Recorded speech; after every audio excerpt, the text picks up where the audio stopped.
Eu gostaria de saudar os meus amados irmãos na santa e gloriosa paz do nosso único e Salvador Jesus Cristo e profetizar que o dia de hoje será um dia da vitória de Deus na tua vida. A Bíblia diz que já é mais do que vencedor em Cristo Jesus. E como nós temos gravado algumas mensagens e postado, eu quero deixar mais uma mensagem no dia de hoje. Mas antes de começar a ministrar esta palavra, eu gostaria que você se inscrevesse no seu canal, no nosso canal. É um canal novo, com um trabalho novo, com o objetivo de abençoar a tua vida, a tua casa, a tua família. Então você clica aí nesse botão vermelho e inscreve, você não paga nada. Aciona o sininho das notificações e todas as vezes que nós postarmos uma mensagem, você estará recebendo o aviso e você poderá então ouvi-la, assisti-la para a glória do nome do Senhor. Não esqueça de deixar o teu joinha, dê o seu like, que é muito importante. E logo abaixo também faça o seu comentário, deixe o seu comentário do que você achou da ministração, se você concorda ou não com a palavra. Escreva, faça o seu comentário e será muito bem-vindo para a glória do nome do Senhor. A mensagem de hoje, ela se encontra no livro de Jonas. Essa madrugada, quando eu estava orando, Deus colocou-a no meu coração. E me veio o desejo de ministrá-la a vocês. Eu tenho certeza que Deus irá falar contigo. Até mesmo porque nós estamos vivendo momentos difíceis. E com certeza tem a ver com o que está acontecendo nesse texto. O livro de Jonas, no Velho Testamento, o capítulo de número 1 e verso de número 1 diz: Veio a palavra do Senhor a Jonas, filho de Amitai, dizendo: Dispõe-te, vai à grande cidade de Nínive e clama contra ela, porque a sua malícia subiu até a mim. Aqui o texto começa com Deus chamando Jonas, o profeta, para uma missão. A palavra diz no verso de número 1 que veio a palavra do Senhor a Jonas, o filho de Amitai. Por que o escritor do livro de Jonas faz questão de citar que ele era filho de Amitai? O motivo pelo qual era que a palavra ela tinha um endereço certo. Porque se Deus brada lá de cima, Jonas, haviam vários Jonas na face da terra, naqueles tempos, como também nos dias de hoje. Mas o filho de Amitai era um. Amitai só tinha um filho, Jonas. Por isso ele é citado. A palavra, ela tinha um endereço certo. Ela tinha uma pessoa certa. Ela tinha um coração certo. A mensagem de Deus não era em vão. Não era qualquer um, era destinada a uma pessoa. E essa pessoa era Jonas. Por isso, a mensagem veio a Jonas, o filho de Amitai, dizendo a ele: se levanta e vai à grande cidade de Nínive, a capital síria, e clama contra ela, porque a sua malícia subiu até a mim. Agora o interessante é que Jonas era um profeta de Israel.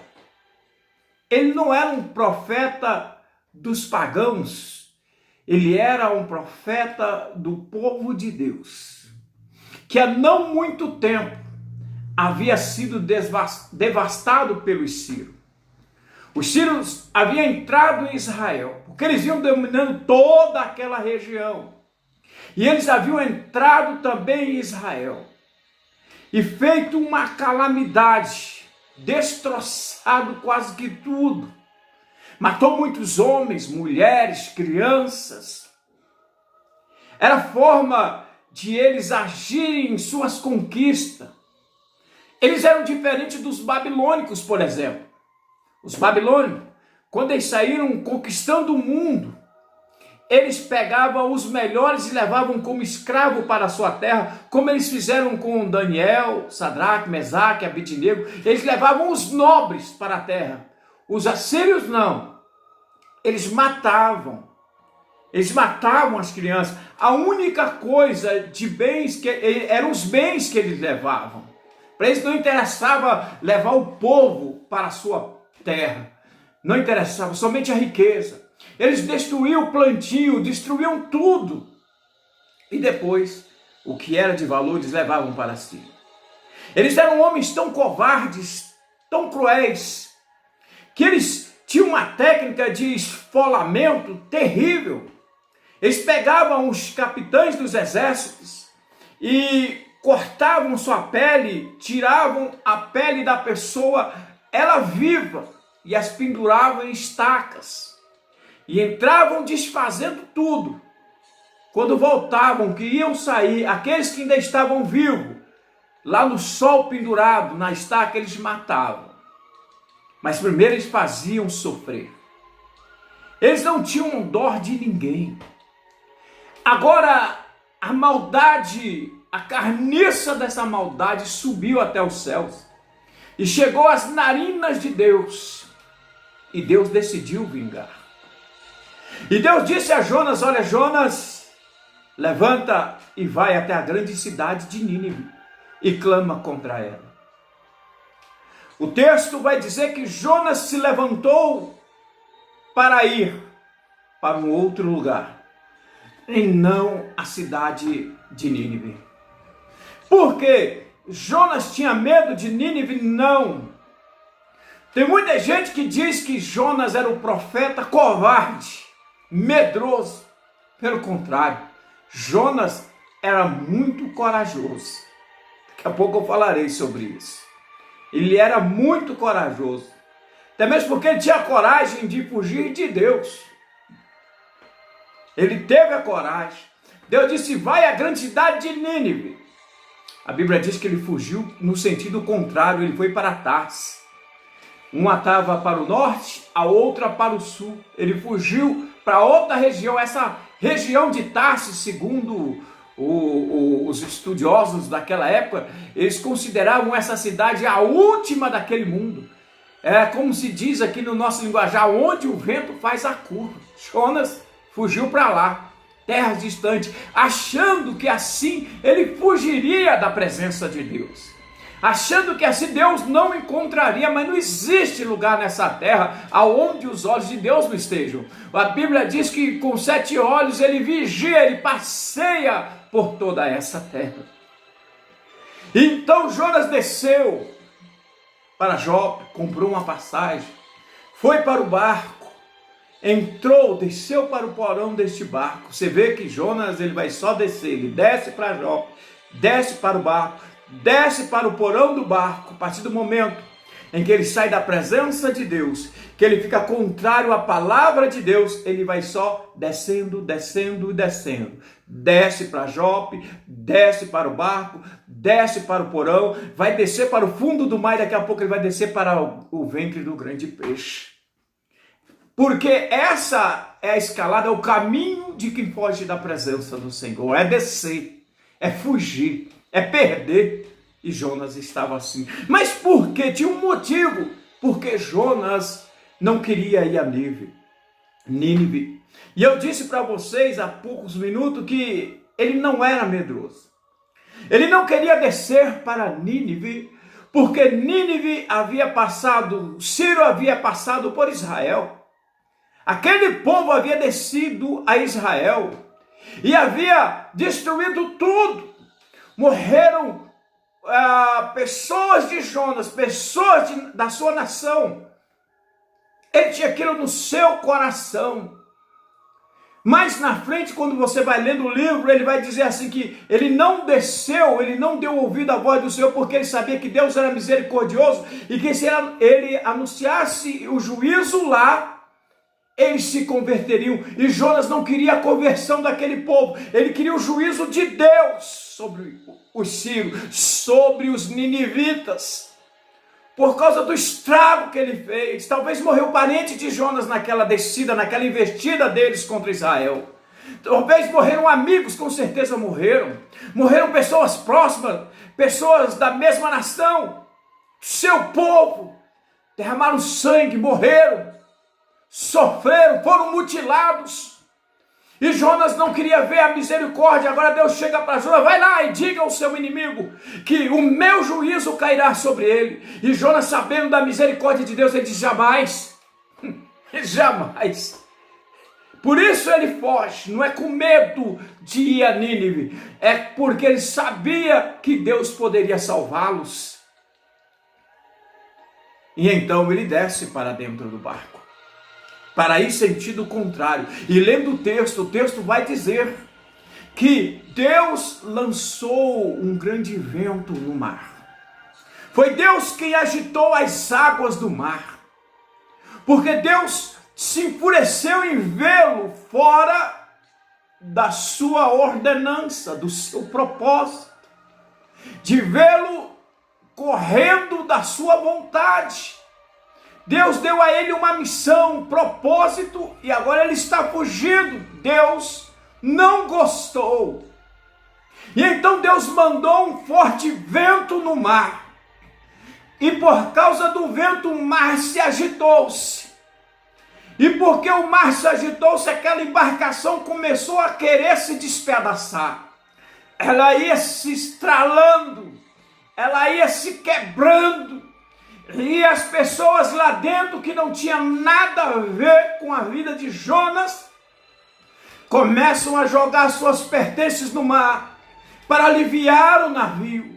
Começam a jogar as suas coisas fora, invocarem os seus deuses, fazerem cultos naquela hora, porque o desespero era grande, eles iam morrer, porque lá dentro estava um rebelde à voz do Senhor.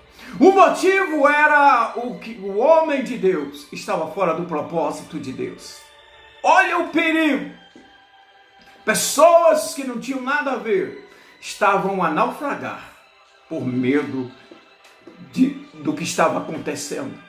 E Jonas dormindo lá no fundo do porão. O sono da ignorância, da incompetência, da rebeldia. Ele estava dormindo este sono. Estava dormindo no porão do navio, roncando, como se nada tivesse acontecendo.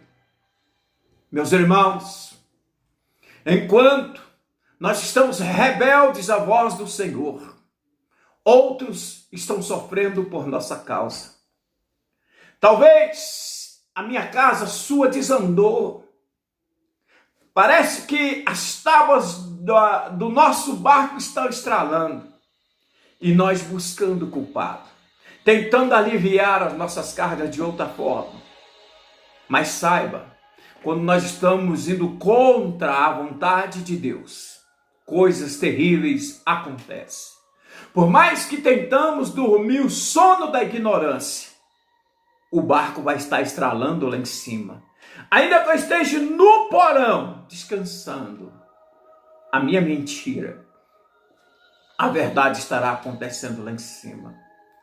Hoje o mundo está assim, estralando, como um navio no meio das ondas, parecendo que vai afundar, por causa da rebeldia, por causa do ódio, por causa da mágoa, por causa do pecado, por causa da iniquidade, o barco está estralando. Porque a vontade de Deus deixou de ser feita. Agora, como naquele barco, clama-se a todos os deuses, para que esse mal seja revertido, para que essa fúria acabe-se. Mas não adianta, não vai parar não, porque o homem de Deus está dormindo lá embaixo. Porque ele está rebelde à voz do Senhor. E enquanto ele não se posicionar, o vento não vai parar. Podem gritar, podem clamar, e podem fazer o que quiser, não vai mudar a situação. Enquanto a vontade de Deus não for feita, a situação não mudará. Nós estamos vivendo um período pós-carnaval, digamos assim, onde as pessoas se divertiram. Jesus apanhando na avenida, uma homossexual, uma mulher fez o papel de Jesus numa das escolas de samba. Jesus, como gay, naquele Porta dos Fundos, sei lá, aquele grupo fez aquela encenação. Foram atitudes rebeldes, atitudes contrárias. E hoje o vento sopra. O vento sopra. Pessoas clamam a todos os deuses, mas nada muda. Nada adianta. Porque enquanto estiverem dormindo, estiverem rebeldes, enquanto estiverem fugindo da vontade de Deus, a carga não aliviará. Enquanto estivermos indo em outra direção, o mundo não terá paz. Pode tentar a vacina, os remédios, o que for. Deus sentiu o cheiro do pecado da humanidade. Somente se converter do mau caminho é que poderá ser mudada a sorte. Olha, Jonas é acordado lá no porão pelo capitão e o capitão pergunta a ele: quem és tu? De que povo tu és? Por que nos sobreveio todo este mal? Jonas vai dizer: eu sou o servo de Deus e eu sou o causador de todo este pânico. Prova que ele não era medroso, ele diz: lança-me no mar e todo este mal vai se acabar. Enquanto não lançaram Jonas no mar, aquele mal não acabou. Quando ele bateu nas águas, houve uma grande calma. Enquanto eu e você, nós não nos posicionarmos diante desta situação, diante de Deus, este mal não vai cessar. Ele não vai parar. Deus tem um chamado para a tua vida. Deus tem um projeto para a sua casa, mas ela está se despedaçando, ela está ruindo, ela está sendo destruída, porque você não teve coragem de entrar nessas ondas, lançar-se nesse mar, para a glória de Deus mudar a tua história. Não precisa fugir do vírus, você tem que se aproximar de Deus, nós temos de nos aproximar do Senhor. Independente de onde vem este mal, se nós estivermos próximo dele, no centro da vontade dele, nós seremos livres, nós seremos protegidos, nós seremos guardados. Tenha isso com você. O interessante é que quando ele cai no mar, o peixe engole ele e vai com ele para as profundezas do mar. E a intenção de Deus, irmão, não era passear com Jonas pelo mar, não. Era matá-lo por causa do seu pecado. Mas lá dentro ele se arrependeu. No capítulo 2 ele vai dizer que orou lá de baixo e Deus o ouviu do seu santo templo. É como se ele falasse assim: não existe distância entre o abismo e o céu quando um coração arrependido clama a Deus.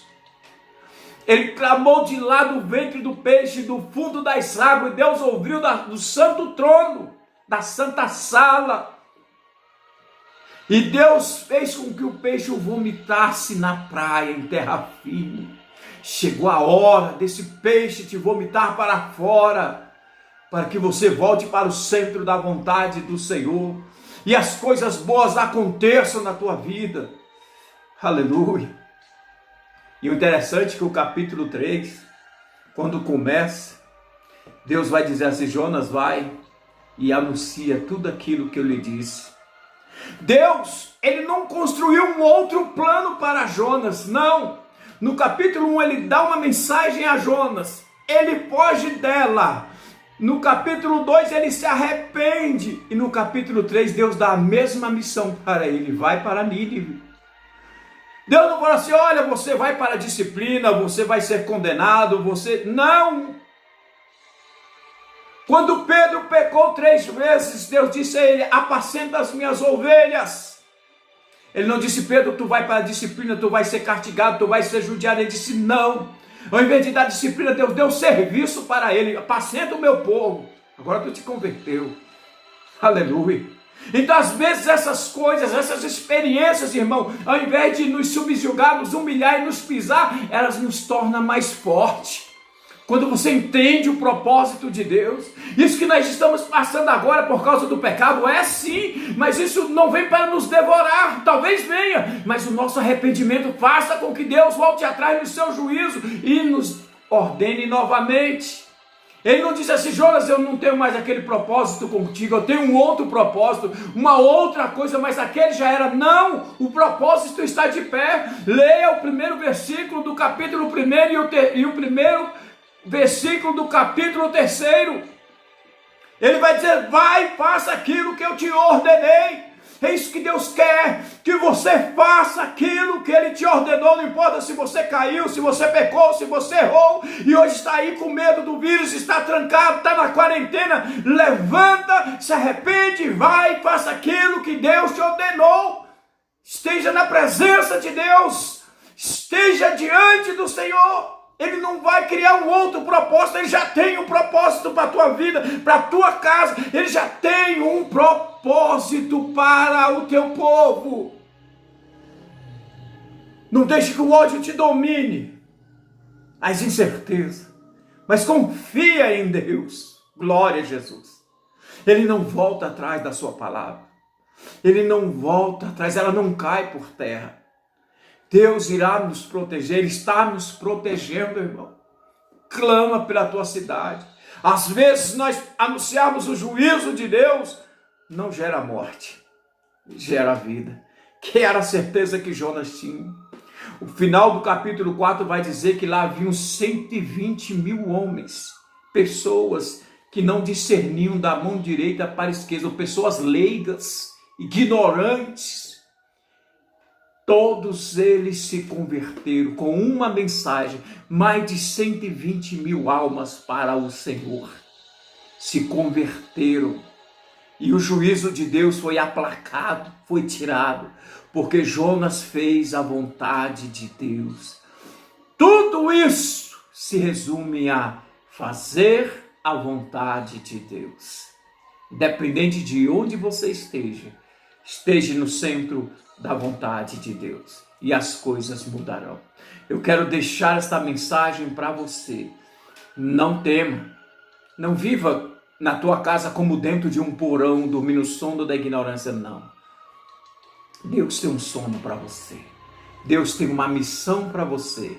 E eu quero encerrar esta mensagem orando a Deus, dizendo, Pai, que em nome de Jesus, nós possamos voltar ao centro da sua vontade e realizarmos aquilo que tu queres que nós façamos, mas que a tua potente mão esteja sobre nós, sobre nossa casa, sobre os nossos filhos, que este mal que assola o mundo nos dias de hoje, o coronavírus, que está profetizado pela mídia, pelo povo, que a partir do mês que vem ele alcançará o pico e será terrível.